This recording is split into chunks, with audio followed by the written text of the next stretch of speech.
Curiosity did not kill the cat. I am a firm believer that the cat was framed.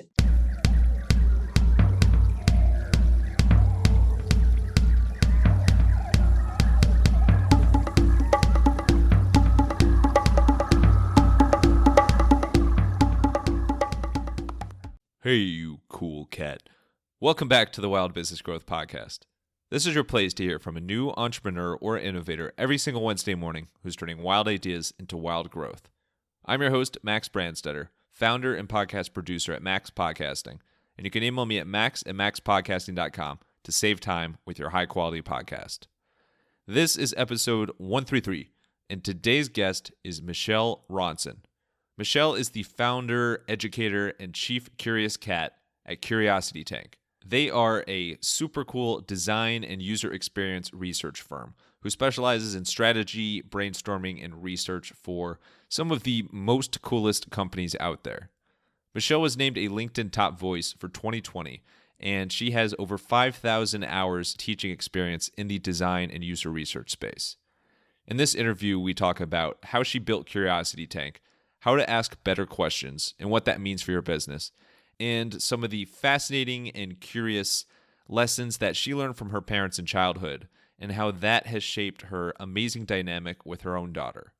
It is Michele with one L. Enjoy the show.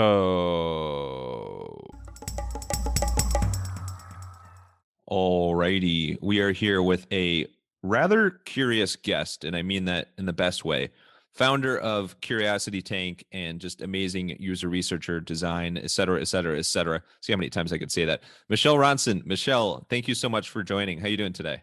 Hey, thank you for having me. I'm doing great. Excited to be here. Yeah, me too. I guess I'm always here, but excited to chat today. I think your background is so cool, and I'm someone who loves curiosity as well. So really, really eager to dive into lots of cool topics. To start things off, you have a more intimate connection with the McDonald's logo than the average person, I would say. You mind sharing that story from your childhood? Yeah, I love that story. People comment on it a lot. My earliest memory is of driving down the highway with my father. I was about 3 years old, and he pulled over into the parking lot of a McDonald's. And he parked right underneath the spinning sign of the Golden Arches. And he handed me a crayon and he asked me to draw what I thought the gear inside that sign looked like that made it spin. And the point wasn't, for me to get this done accurately at that age. The point was to start to encourage me to think differently. And for my brother too. I mean, both of us joke that we were tortured as children, to think about things and take things apart and really understand and inquire about why and how. And it's a great memory, and it's a great story. I didn't realize that you had known about that. Yes, but I've never thought about the inside of any logo. So it's pretty mind-blowing there.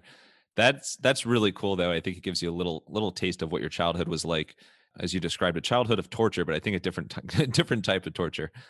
Positive, innovative, creative torture. What what did your drawing look like, if you remember? And was it anything close to what the actual gear or whatever it is inside of a logo actually looks like? I don't remember what the drawing was, but I have a really clear visual of me at that age, like in the parking lot. And I had two pigtails, and my tongue was kind of like hanging out, and I was biting down on my tongue, and I was holding the crayon kind of like a fist. I just remember, having a conversation about it. And then I think that memory just completely escaped me for decades. And I was asked to write a letter about why I wanted to join some sort of innovative initiative or community, actually based in Bozeman, Montana, where my brother now lives. I was going to guess that. Yeah. And the question was something about like, why do you think that you're well suited for whatever role it was? I wrote a letter and I recounted this story as, an illustration that innovation wasn't something that I just learned in school. Like this was really part of my DNA. And I sat down and I wrote this letter in like one sitting and I sent it to my brother and I just said, "Do you think this is appropriate?" And he called me immediately and he said, "I totally remember dad doing stuff like this. Not only is it, completely appropriate," he said, "I think it's perfect. And you have a typo over here," or something like that. But I had not remembered it, for years until this, something triggered me to write about why I was well suited for whatever role or position or whatever it was.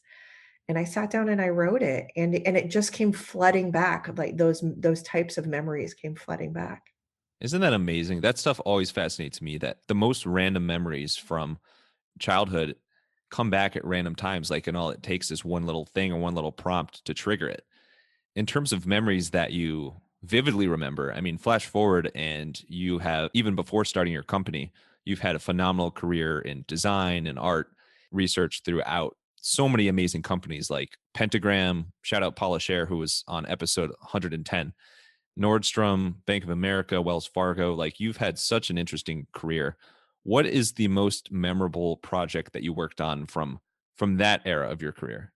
Oh gosh. I feel like I've won the career jackpot. Like I've said this over and over again. My work to me isn't work per se. I mean, I do what I love and I love what I do and I explore and I create and I'm collaborative and I work with, all sorts of beautiful minds from a variety of disciplines. I'd have to say that some projects that really stand out to me, certainly working for Nordstrom on their innovation team way back in the 90s and developing new products and services in the beauty area, fragrance, treatment, and color, the cosmetics realm. That was wildly eye opening to me. After that, working for Bank of America, working on the Bank of the Future for years. I worked on that for about 3.5 years. And I also worked on the Salt Lake City Olympics. Those were two career defining projects I just loved. I mean, I just lost myself in them and it's, kid in the candy store. Different types of projects, at Wells Fargo and leading different types of teams. And of course, going off on my own, that has spawned so many terrific new challenges and rewards and memories and now teaching at a global scale, watching that light bulb go off in people and teaching people about something that I'm so passionate about and teaching people how to ask better questions so that they can make more informed decisions. That's pretty terrific. I go to sleep at night and I feel pretty good about that and watching this community grow is really inspirational. So let's go off on your own. Why did you go off on your own and start your own company in the first place? That's a good question. So I Why, thank had you. been a practicing designer and design director for 15, 18 years at that point, and I wasn't as excited about my work any longer. And I was looking for kind of something different to chew on. And I went back to school at the California College of the Arts in the precursor to their DMBA program. It was a design and innovation fellowship, which was about 10 years ago. And at that point, innovation and design was very different than what it is now. It certainly wasn't, the buzzwords. All of the students, there were, I think, 22 of us in this fellowship. We had to work on one capstone project throughout the entire cohort. And when it came time for me to conduct my own user research, I literally raised my hand and I was like, "Hey, who wants to trade?" And it wasn't because I didn't value research and it wasn't because I didn't understand research. I mean, at that point in my career, I had managed, dozens of researchers and strategists and designers and writers and project managers. I just wasn't interested in doing the research myself. And I tried to barter this because I thought someone else might, get more out of it. And I'll never forget my professor at the time said, "Michelle, you are going to walk that plank yourself." And that weekend, I wound up doing conducting the first research I ever conducted myself. And I conducted 5 ethnographies, which are basically in-field studies with activities associated with them. That's the long word that I always know what it is, but I always forget exactly. So thank you for that. Oh, sure. Yeah, yeah, yeah. It's stems from anthropology. And literally, I fell down the rabbit hole. I was like Alice in Wonderland. It was, life changing for me. And Monday morning, I said, that's what I want to do next. I want to conduct design and user research. If had I known the power and the impact of hearing from the people I was designing for firsthand, I would be so much more successful. To me, it was so much more interesting to understand why people preferred this versus that, or how people interpreted A versus B.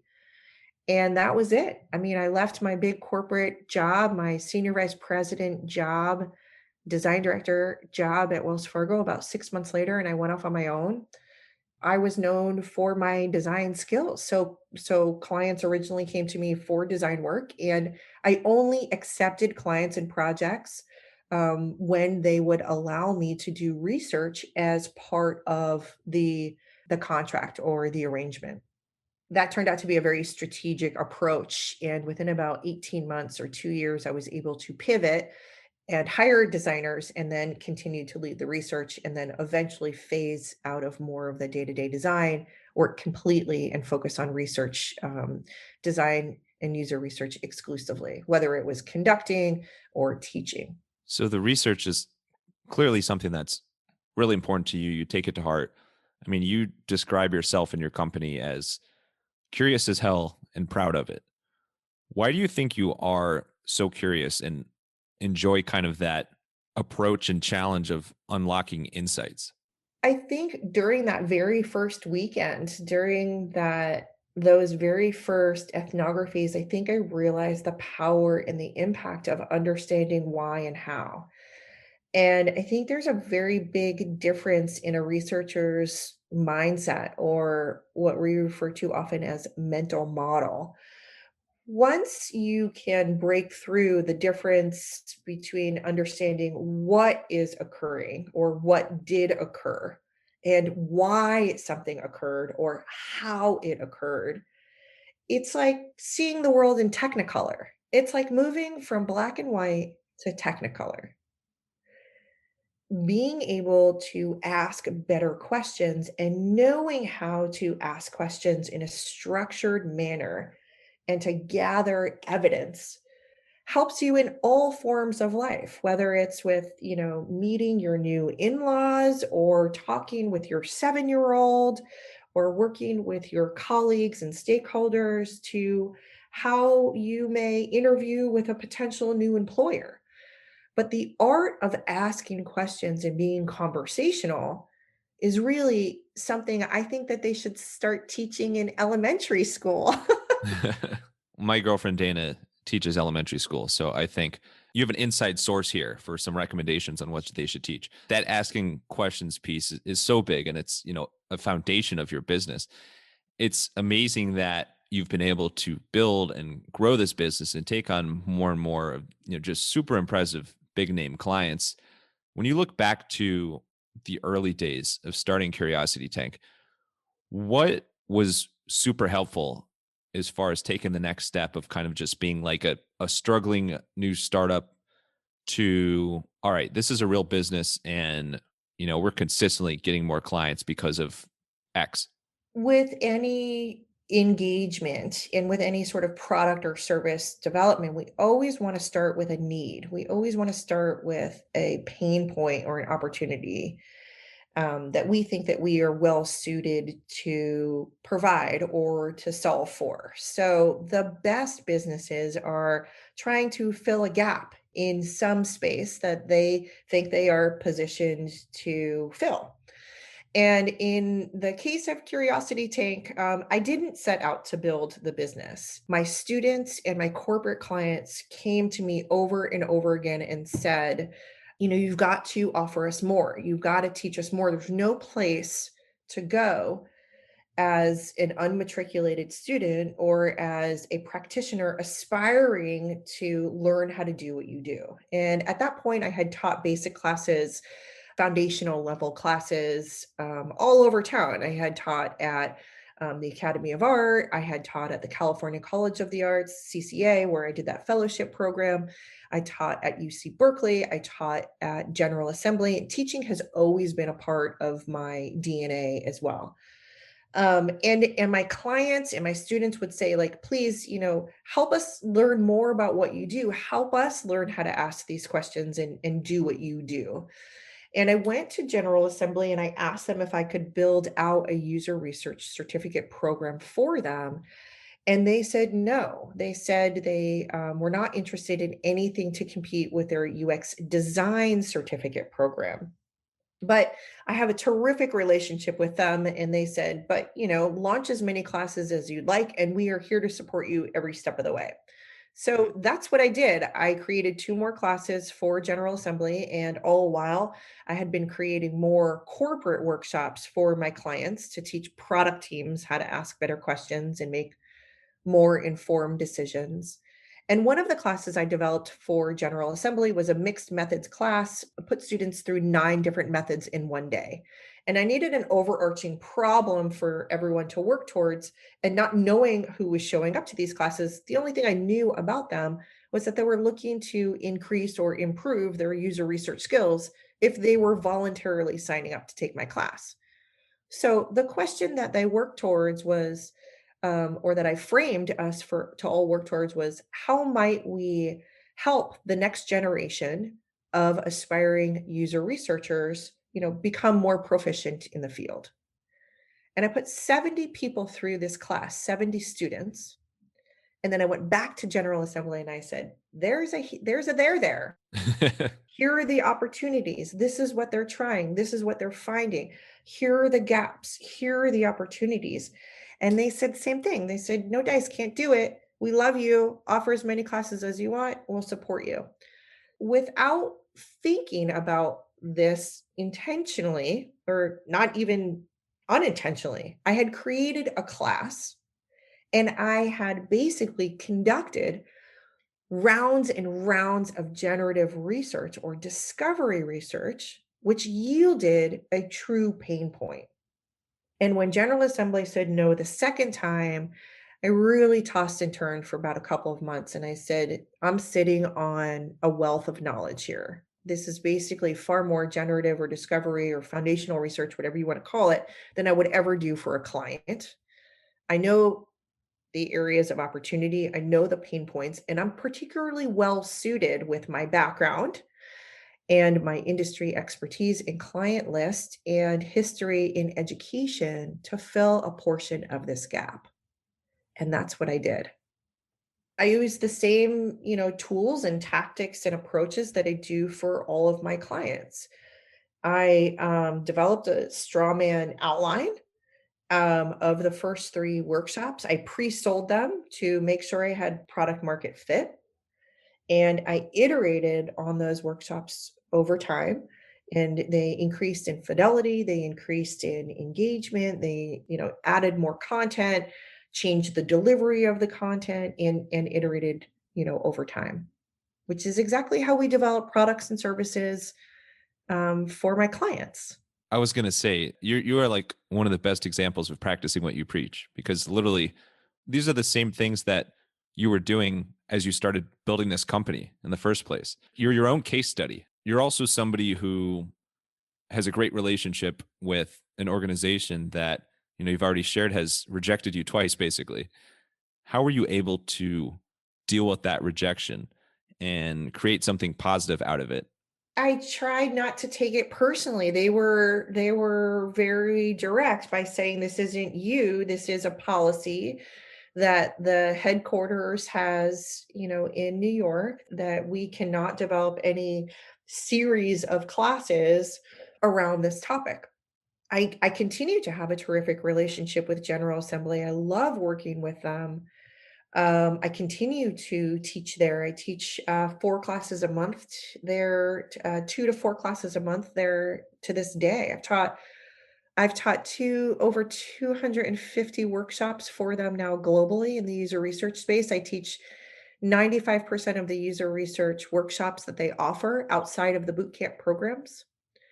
And I'm very grateful. I'm very grateful, and proud of my relationship and involvement with them and the impact that I've had, on the students. So much of what you do goes back to asking questions, not just asking questions, but asking better questions. I have some questions about asking better questions. What opportunity is there when you are able to fine tune and crispen? Is that a word? Crisp, make your questions crisper. I'm just inventing words here. Crystallized. Crystallize. What opportunity is there when you are able to fine tune and strengthen your questions? First of all, what we want to do is eliminate any sort of jargon or any sort of acronyms. Like crispalize. No, I'm just kidding. We want to eliminate any jargon and any acronyms, eliminate any frivolous words, craft our questions as simply and as concisely as possible, and only ask one question at a time. So, for example, we want to avoid things like double barreled questions. An example of a double barreled question would be, how was your day and what was the best part of it? Okay, so we call that double barreled. Another thing that we want to really be focused on, certainly in terms of product research, is what we're trying to learn about. Are we trying to learn about somebody's attitudes, or are we trying to learn about somebody's behaviors? Understanding what we're trying to learn about will inform how we go about that exploration. What are we looking to learn about? Is it primarily attitudinal or is it primarily behavioral? How do we ask the questions? In what ways are we asking the questions? Are we posing the questions to someone live, like you and I are having a live conversation?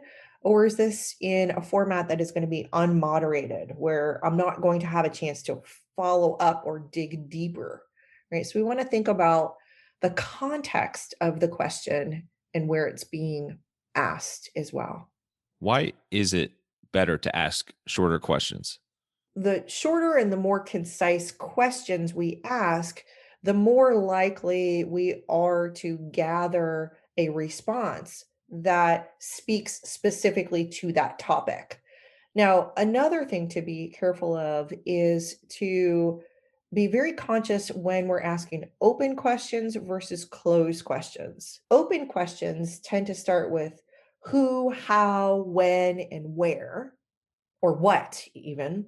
Closed-ended questions tend to start with do, did, or does. Did you have a nice day today? Will yield a binary answer. Probably yes, no, or kind of.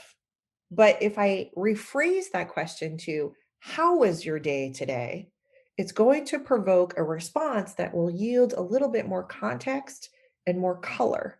And as a researcher, in most instances, I'm looking for the context and color first, and then I'm going to come back and affirm or reaffirm what I think I heard you say or report back, with some closed-ended questions. So being conscious of open-ended versus closed-ended questions is super important. And you can practice these things like on the bus, you can practice them at dinner tonight. It's really about learning how to become a successful conversationalist. However, in product and service design and research, we're having a structured conversation in order to inform a decision that we need to make down the road. And I can use all the help I can get with that. So I appreciate your time. You mentioned that you can do this, you can think about these things. There's ways that you can practice it. And from your experience, what is the best way to practice and actually get better at asking questions? First I would go through the process in terms of what are we looking to learn? Like, is this a casual conversation or is this a, conversation with a goal in mind? And if it's a casual conversation, say you're at a dinner party or you're at the dog park, I think the first thing that I would suggest is to practice asking open-ended questions. Like, become more cognizant of when you're asking open-ended versus closed-ended questions. So again, open-ended questions are going to start with where, when, who, why, and what, the W's. And closed-ended questions will start primarily with do, does, or did. Does it yield a one or two word answer? Or does the question as it's posed encourage someone to respond with a little bit more story or context? I never realized till you just said that how 'cause I'm a huge sucker for alliteration. How all these key question words, whether it's good or bad, is like the jackpot of alliteration. They all are like the five W's or four, things like that. A lot of repetition there. I have some tools actually that I'd be happy to share with your listeners as well that will help understand and delineate attitudes versus behaviors and how to identify and mitigate bias as well. That might be Mhm. interesting and helpful. Yeah, definitely. Yeah, that would be great. Yeah, we can include in the show notes and everything. What's the application of this? If I'm a small business owner, what are the best opportunities for me to ask better questions and actually impact or tie back to the business?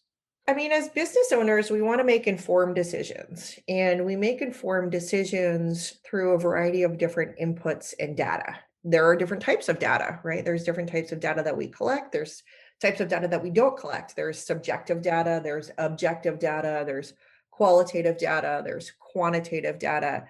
But decision making requires a lot of different inputs, including intuition and cultural events, our own roadmap, our competition, and things like that. But certainly, user feedback, user research, is a really important input in weighing sorts of decisions and making an informed decision. So once you know how to ask better questions, most people feel much more confident in the decisions that they're making because they're able to make more informed decisions.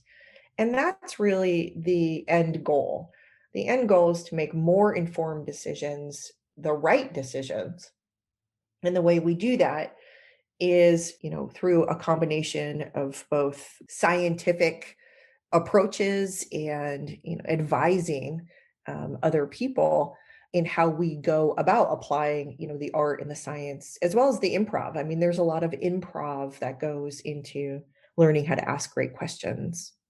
What is your favorite question to ask? At the end of almost every live session I conduct, or even in an unmoderated session, I built in a question that says something along the lines of, is there anything else you think would be helpful for me to know about this topic? And I like to give space to anything that might be important that the participants think is important for me to know that I may not have asked about. Now, I'm not my user.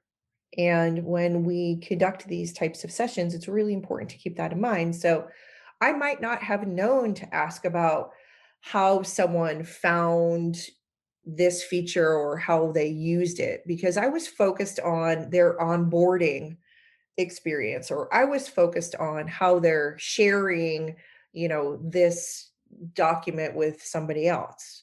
Couple questions might be how is there anything else that you think would be helpful for me to know? And then in a different way, I like to ask, is there anything else that you think I should have asked you about? So it's basically the same question, but I'm asking it in two different ways. That's a great example because it totally puts it on the question askee of what's most important to them that was untouched. There's such a wide range of responses you can get there. I see why you like that one so much. Is there anything else about your podcast idea that we have not discussed yet? If there is, you can email me at max@maxpodcasting.com. Let's save time with your high quality podcast and get that thing off the ground. Now, for the historic tradition of the switching of the gears. Let's switch gears a little bit, get to inspiration and creativity. Well, typically it's inspiration, creativity. With you, I want to do inspiration and curiosity. People, hobbies, resources. To start off, how can you be and stay more curious?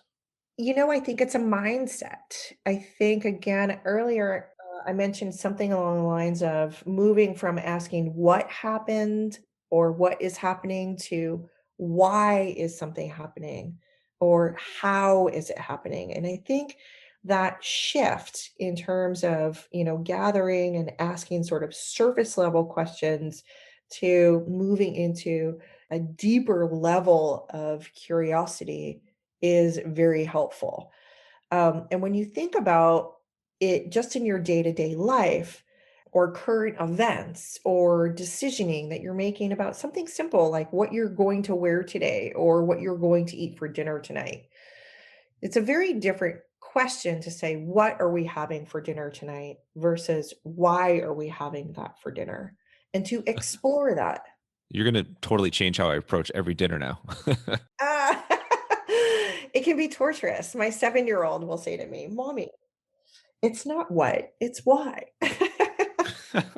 So I think that that's certainly one shift that is, maybe easier said than done. But if you put a couple post-it notes around your house that says why, not what, or how, not what, or when, not do, kind of simple shifts, I think will deepen your understanding. Research is or user research and product research, what I focus in more is used more than to just help increase your confidence and make better decisions.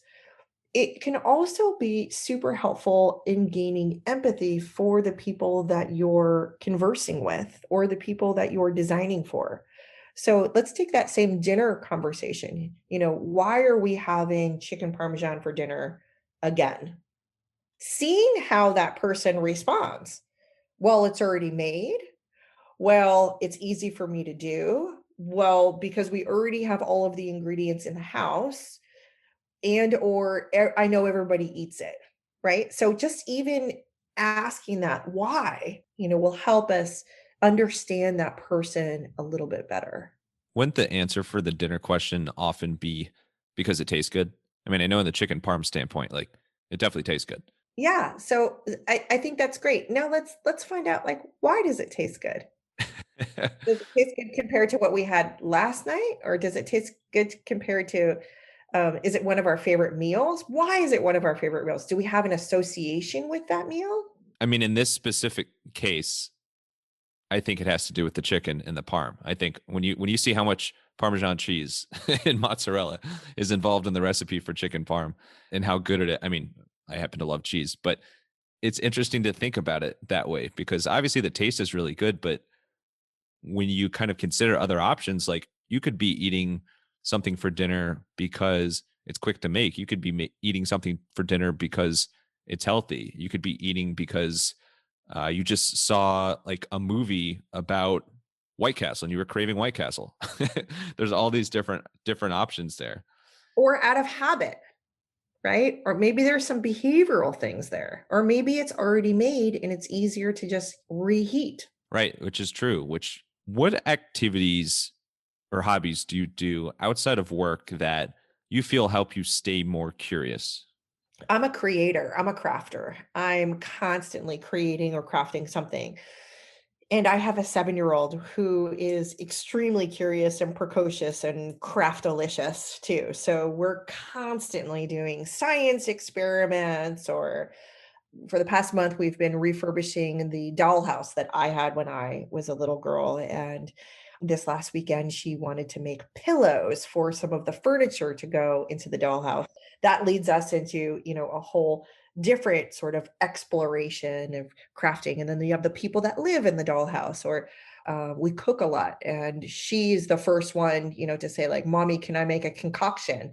What happens if, and then she'll get out the ingredients and we'll see what happens when we mix together, flour and sugar and baking soda and liquid Hershey's chocolate or something and bake it. Let's just see what happens.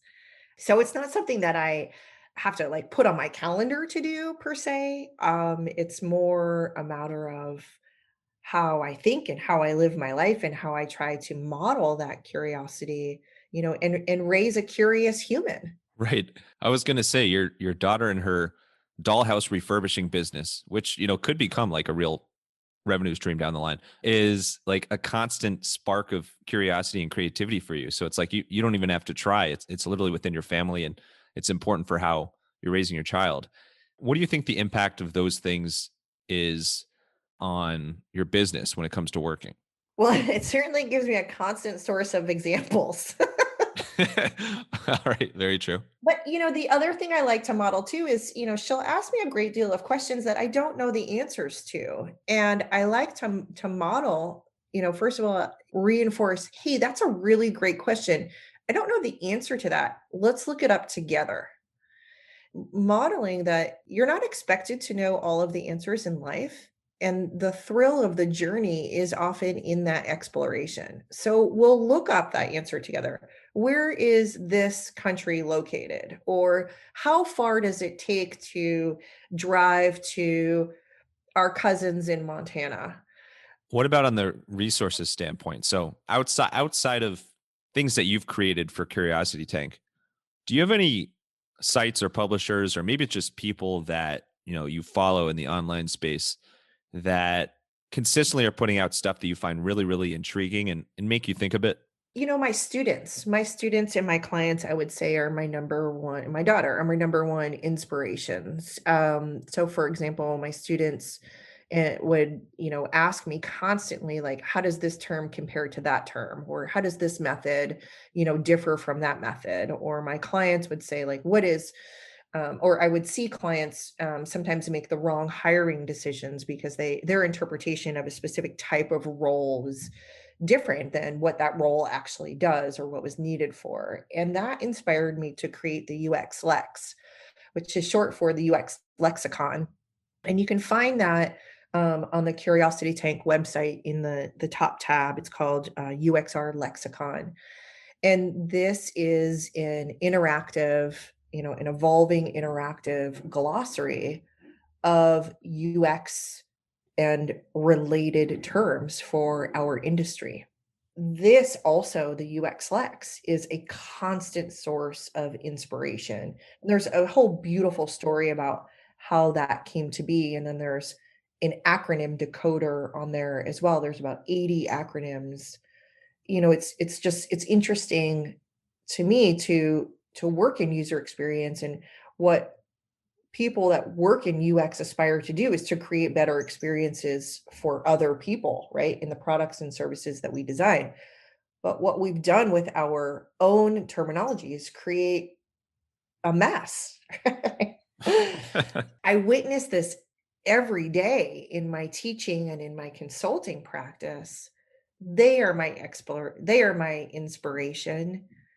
And the UX Lex was born out of a desire to help spur conversation and clarify what we mean by certain terms and acronyms and jargon, that we use in the industry. And it's a free resource available to everyone. There's some beauty in the messes out there because, as you just exemplified, it provides so much opportunity for businesses and people out there to make things clear and to use analogy to make things easier to understand. Industries get that way no matter what industry you're in. It just gets messy, and there's so much jargon and so many acronyms. There's always room to clear it up and make things more concise. Let's get to a fan favorite segment called the Wild Business Shout Out of the Week. The Wild Business Shout Out of the Week!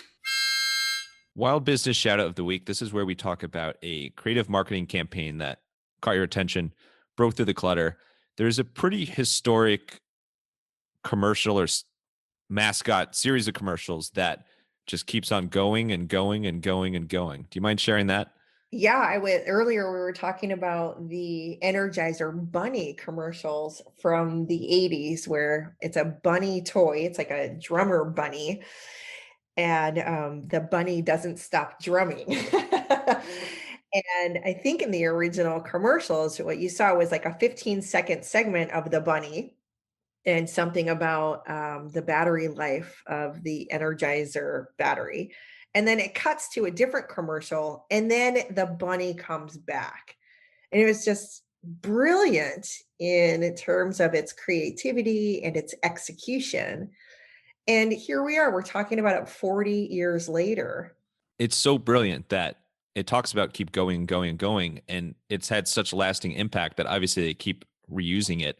Kind of like what you're talking about with a mess of different things and just, oh, let's see what happens here. The combination of a bunny, a drum, and battery, like it's such a random combination, but it really works still to this day. And you have a personal tie back to the Energizer Bunny or bunnies in general as well. You mind sharing that? Yeah. So earlier before we started recording, we were talking about my daughter, and one of her nicknames that I call her is Bunny. And she is a super high energy kid. And over the weekend, my parents and I were telling her about the Energizer Bunny commercials, and she is like the Energizer Bunny. So that's why it became top of mind. And now she'll come into a room and she'll start clapping like the bunny, and then she'll go out and then come back 5 minutes later. It's very funny. Right. That's a perfect Halloween costume. I mean, you can do that every single year. That's so cool. I mean, it sounds like a great nickname, and obviously she's full of curiosity, creativity. Why do you think this commercial and this mascot has been able to have such staying power? I think it was so unique. I think it was so well conceived and so well executed. And the message really resonates, right? I think everyone can identify with a toy.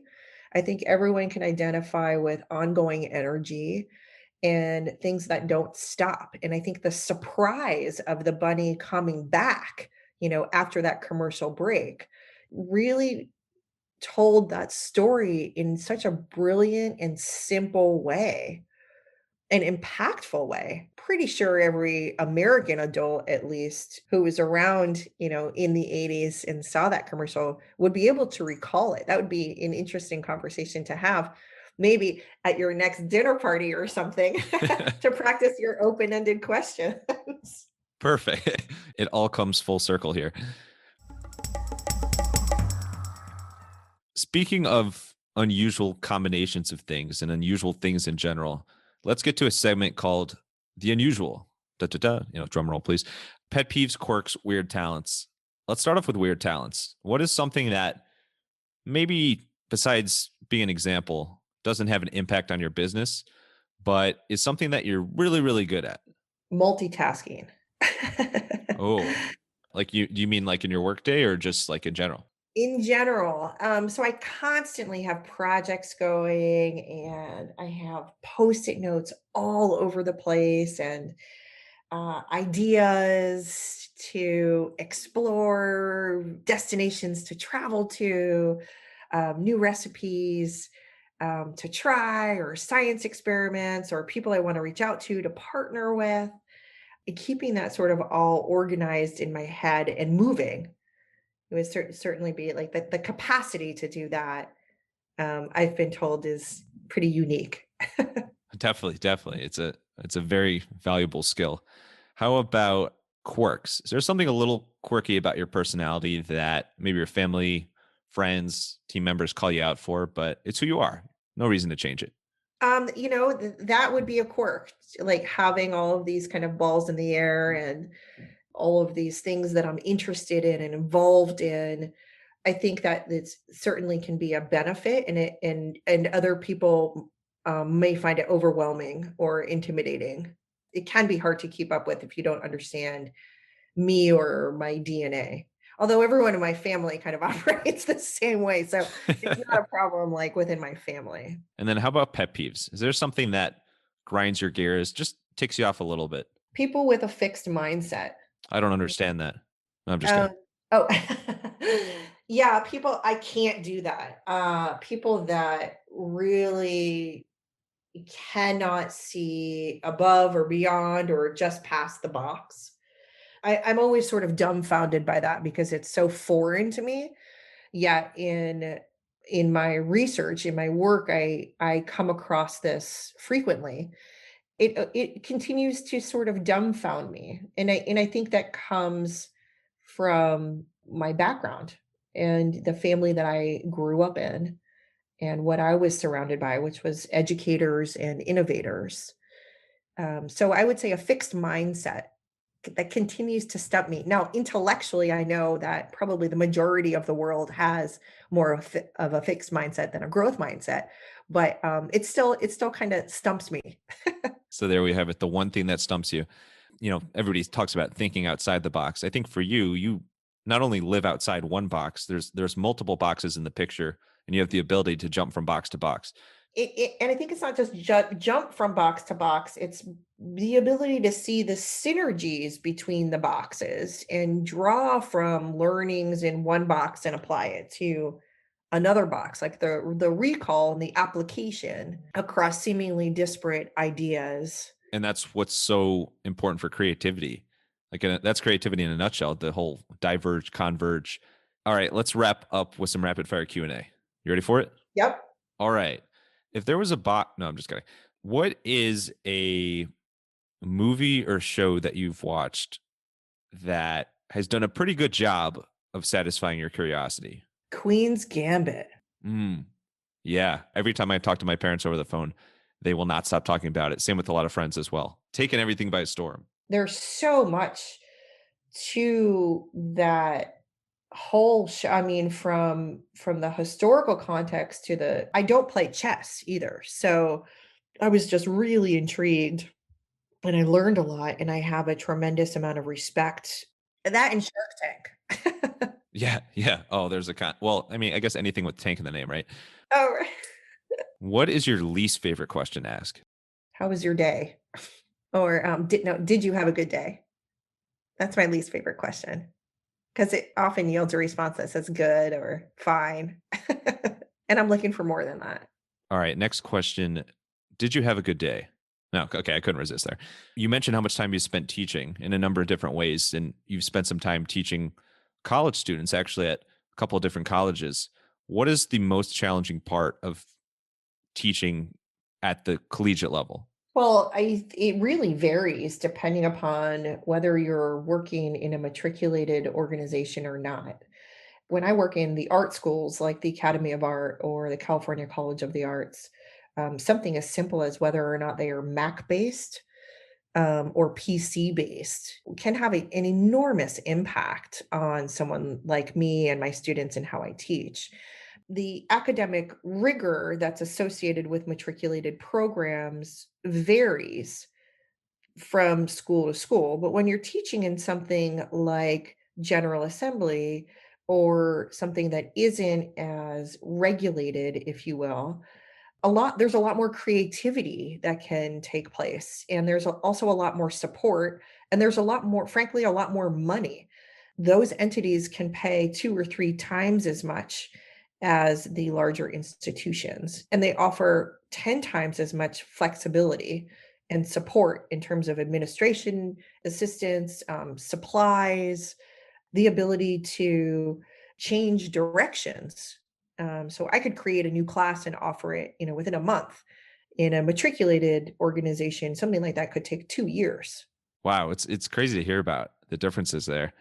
Speaking of crazy, you mentioned way back at the start of this interview that you and your brother talk about your childhood being constantly being tortured by, your parents throwing you these challenges and kind of encouraging you to think differently, to think creatively, to think curiosity, that I think that's the word. What is the craziest kind of torture challenge you can remember that maybe somebody in a different family would be like, wow, they're making their kids do that? It was never really like reckless. It was never really like putting us in harm's way. It was more, here's another example. When we were little, we didn't have coloring books. My parents felt very strongly that for the majority of our life, we will be expected to color within the lines. So this was our time to color however we wanted and to not have to be constrained. So we had tons of blank paper. So I wouldn't say it was reckless in terms of like go out and do this or try that. It was more about some sort of very strategic approaches to encourage us to. It was more about thinking and having that mindset. And I think they really modeled it too. I mean, my mother studied English and was a designer by trade and craft. And my father studied science and math and computers and was an entrepreneur and amateur architect. So, I mean, they really lived these models too. And when they didn't know something, I mean, I remember to this day, like the big brown set of Encyclopedia Britannicas, and we were in the encyclopedias all the time. Well, I don't know. Where does that come from? Let's go look it up. And like as a family, we would like go look it up. In a different time and a different generation, I think you as kids would be constantly Googling or asking certain voice devices everything. I think that's so cool. The way to ensure that your kids will color outside the lines is to remove the lines altogether. All right, last one. What is the most interesting cooking concoction that you and your daughter, your bunny, have come up with? There's too many to count. Okay, we saw this on a YouTube video. We bought Skittles and we put them in popcorn, like a pot where we popped popcorn in, kernels in oil on the stove because we wanted to make colored popcorn. And so like the dye from the Skittles would then spread to the popcorn. But what we learned was that the color stays for the first couple of pops. But then as you continue to pop the popcorn, all the Skittles colors meld together and turn into a brown. And then at the end of the day, our popcorn was all brown. Oh my God. Hey, brown popcorn. How did it taste though? It tasted like Skittles. Skittles popcorn. It's sweeping the nation. Well, Michele, thank you so much. This has been amazing and fascinating and curious, and love talking about this sort of thing. And so cool that you do it for a living. So thank you so much for coming on and sharing your stories, your insights. Where's the best place for people to connect with you and learn more about Curiosity Tank? Certainly LinkedIn. LinkedIn honored me with a top voice award in the technology category a Yeah, few months. congrats on that. Thank you. Thank you. I am super active on LinkedIn. It's Michele with one L, Michele Ronsen, Ron as in Nancy, Sen. So definitely connect with me on LinkedIn. Say hi. Let me know you heard this episode. That'd be great. And if you're looking to learn more about my workshops or any of my free resources or anything like that, please visit curiositytank.com. And you can also find the UX Lex there, as well as several different resources. And I'll put together a little bundle for your listeners, as well as a discount code for anyone who may want to take a workshop. Perfect. Awesome. That's great. Well, we'll include all that in the show notes at maxpodcasting.com/Michele with one L dash Ronsen. Perfect. Thank you so much, Michele. Last thing, final thoughts. It could be a quote. It could be a verbal concoction, whatever you want. Send us off here. Curiosity did not kill the cat. I am a firm believer that the cat was framed. Cat like speed and reflexes. Thank you so much, Michele, for sharing your story, your tips, your insights. And thank you, wild listeners, for tuning into another episode. If you want to hear more wild and curious, but especially wild, stories like this one, make sure to subscribe to the Wild Business Growth Podcast on your favorite app and tell a friend about the podcast. You can also find us on Good Pods and check out what podcasts I'm listening to. And if you need any help with podcast production or getting your podcast off the ground, you can learn more at MaxPodcasting.com. Until next time, let your business run wild. Bring on the bongos!